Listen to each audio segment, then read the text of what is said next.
Alright, so I pumped out both shades of the Pat's foundation that I have. This is the light medium number 9 right here, and this is the light medium, or excuse me, light number 1. So this is about 2 pumps. So this one I'm going to leave regular, and then this one is what I'm going to add. This amazing product called CoverFX. It is so great because you can add it to any foundation and or moisturizer, anything, and you can make the product as sheer or as high coverage as you want. And these are corrector drops. This one is P20, and you can get them at Sephora, Friends, Nigel's, all different beauty supplies, and they come in a ton of shades. So I actually have it in this shade as well as in a deeper shade that I use to adjust formulas. So, because like I've said in the previous videos, I like full coverage foundation, but I don't like it to feel full coverage. So with this, the key thing with this product is it comes with this little dropper, is you want to do barely any, like 3 drops, that's it. If you do more than that, you're going to have a really cakey finish because this is pure pigment. So there's no other foundation stuff in here, it's just straight solid pigment. So you want to use just a little bit, and then you can just use, you know, your little palette knife, or you can get like palettes like this at, well, this one's from Crown, as you guys can see, but you can get them from, you know, like Joann's, Michael's, that kind of thing. I like to actually put my makeup on them because I like to have it be clean. Whoops. And so we're just gonna mix that up a little bit more. One thing you will notice is that this is going to actually make this shade of Pat's foundation match me better, because it's, even though it's supposedly pink undertone, it's really not. It has more of a yellow undertone to it, at least for me, compared to, you know, the level of coolness I need.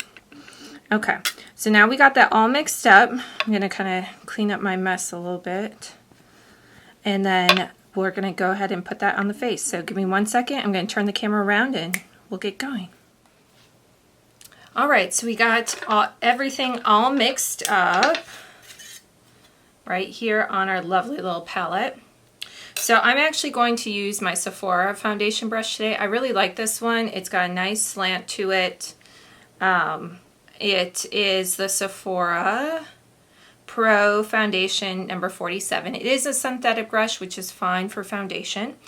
So I'm going to go ahead and just put a little bit on like this. And so I like to load up my foundation brush before I put anything on, and then I do just kind of tap off the excess. So I'm just going to put a little bit on.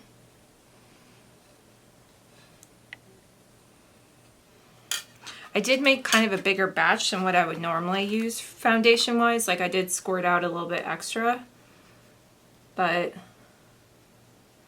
And once again with this, I didn't put any primer on my skin because Pat's, this has a lot mid silicone, so you don't really need it.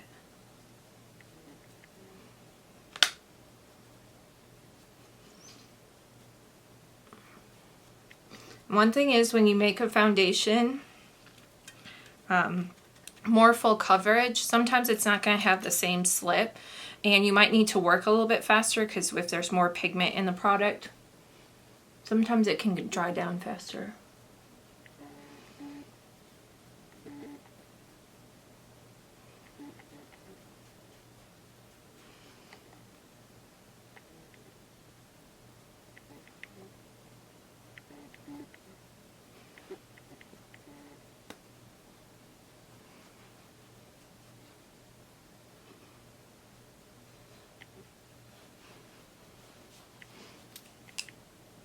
And put a little bit on top of your ears.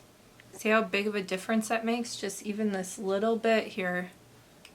And that's why you always want to put makeup on your ears, especially if you're being photographed. Okay.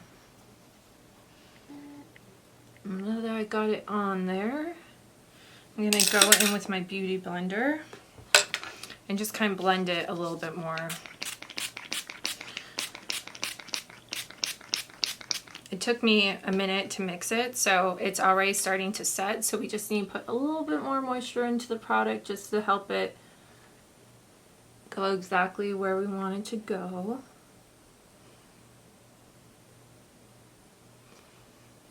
And the spray I'm using today is the Mario Badescu Chamomile and Lavender spray.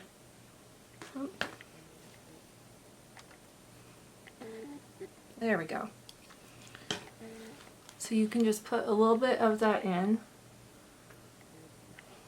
There we go. That is looking much better.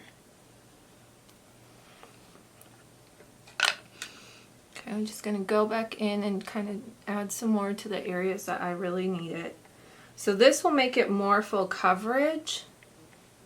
Just a little bit. It'll take it from like a light medium coverage to more of a medium full coverage. You could add more than the few drops that I added to make it more full coverage, but then the performance of the product starts to change a little bit. So I always recommend starting with a little bit, and then you can always go back and add more later. And CoverFX has been around for a long time. They're a great product. A lot of pros use it because you can just keep a few of the shade adjusters in your kit and then only carry like 6 colors of foundation, and then just, you know, mix and match and custom create, because, you know, in your makeup kit you don't have room to carry like 500 shades of foundation. So you have to really get good at mixing and custom formulating and all those types of things. So I'm going to go in now with the number 9 and do sort of a little bit of a contour so you guys can kind of see how much more. I'll turn down my light real quick so you can see how much more coverage this has now. So if you go back and watch my initial video, I'll post the link down below, you can kind of see the difference. Like, this is definitely looking a little bit more matte. It still has a little bit of sheen, so you can kind of see the light moving on it as I move my face up and down, but it definitely has more pigment. It's correcting more of the redness or covering more of the redness, those types of things. So I'll just go in with this one.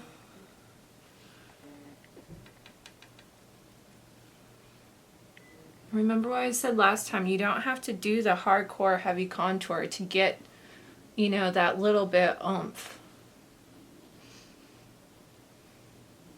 And when you contour kind of higher up here versus like way down here, this is like the Eve Pearl. She's like a famous makeup artist. She won a bunch of Emmys. She used to do the Today Show, but this is like her contour technique that I learned from her. It's called a reverse contour. So you actually, instead of contouring down below, you actually contour above, and it gives you, it's a different type of contour. Personally, I like doing it this way better, because for me it works kind of more, and I don't like the super dramatic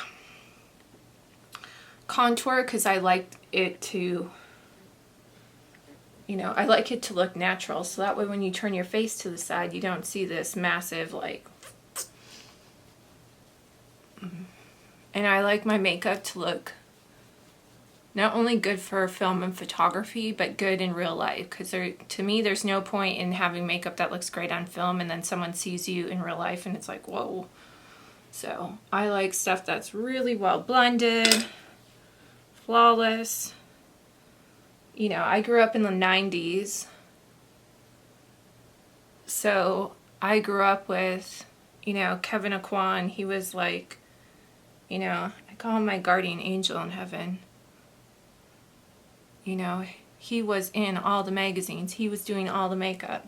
Him and Pat. You know, Pat wasn't as like famous as he was at that point in time, but all the Versace ads, she did those and all those types of things, you know, and just that 90s skin was just so beautiful.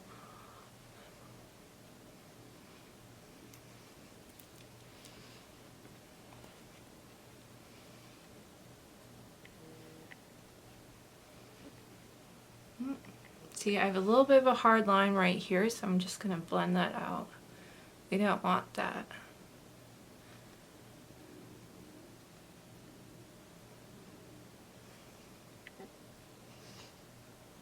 And then always make sure you do like up in your nose too. I see that a lot, like people have like it kind of like stuck up there. Just always make sure you kind of go back and forth underneath your nose and get in those little cracks.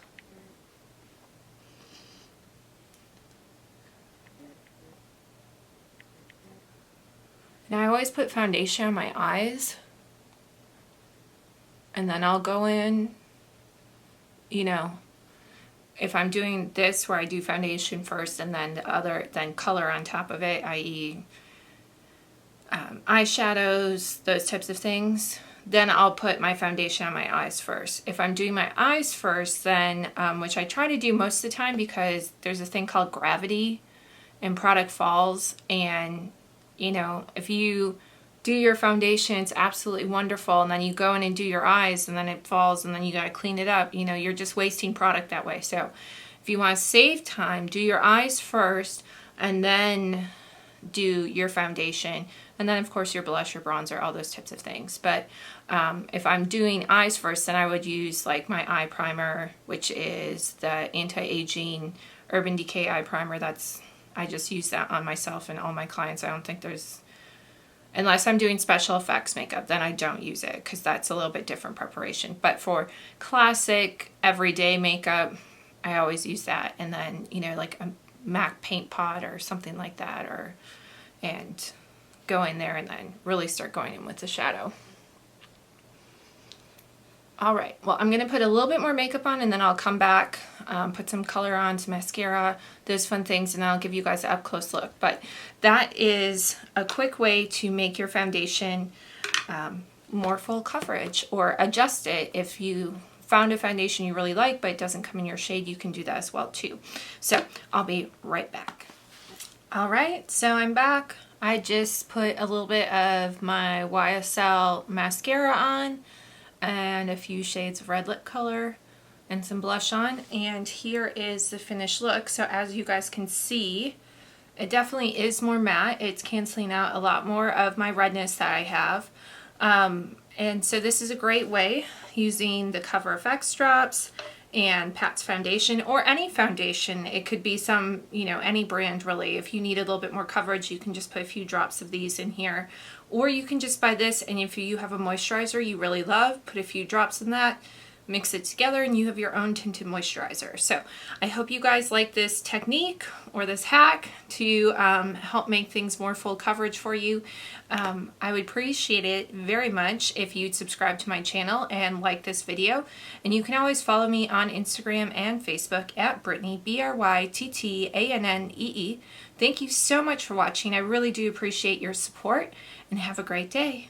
Bye.